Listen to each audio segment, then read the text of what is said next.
Nasubukan mo na bang magluto ng chicken binakol? Ito nga ay nag-originate sa province of Aklan.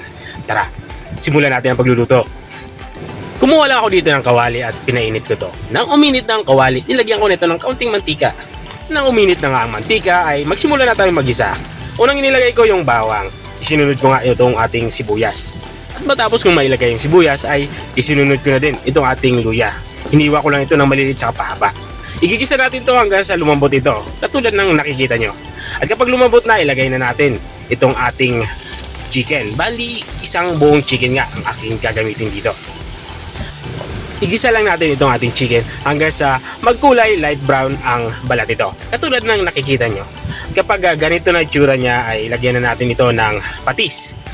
Dito nga sa parting ito ay nilalagyan ko na ito ng patis para kumapit na yung alat ng patis dito sa ating karning manok. At matapos kong maigisa ay ilalagay ko na itong ating sabaw ng nyog.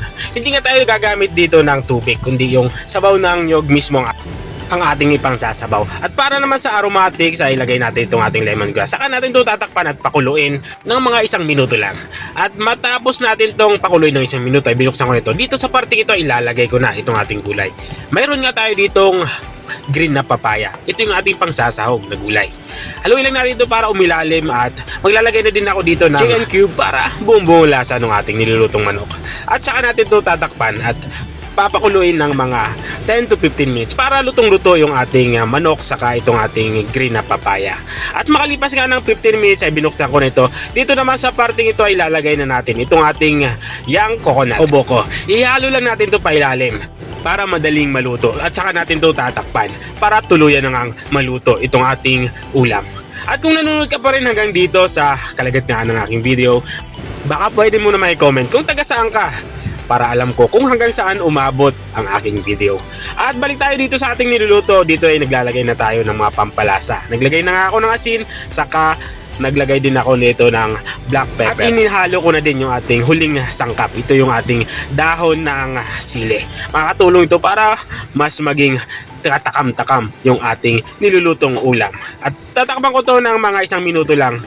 Dahil itong ating inilagay na dahon ng sili ay napakadali lang naman maluto. At dito nga sa parting ito ay lutong-luto na nga itong ating ulam pananghalian. Ito yung tinatawag nating chicken binakol. Kung nakarating ka hanggang dito sa dulo ng aking video, maraming salamat sa panunood. Kung nagustuhan mo naman yung bago nating ulam, bagong recipe nating ibinahagi, pwede mo naman tong i-share. O siya, hanggang dito na lang ako dahil kakain na kami. Kita-kita ulit sa mga susunod na mga videos. Paalam! Bye-bye!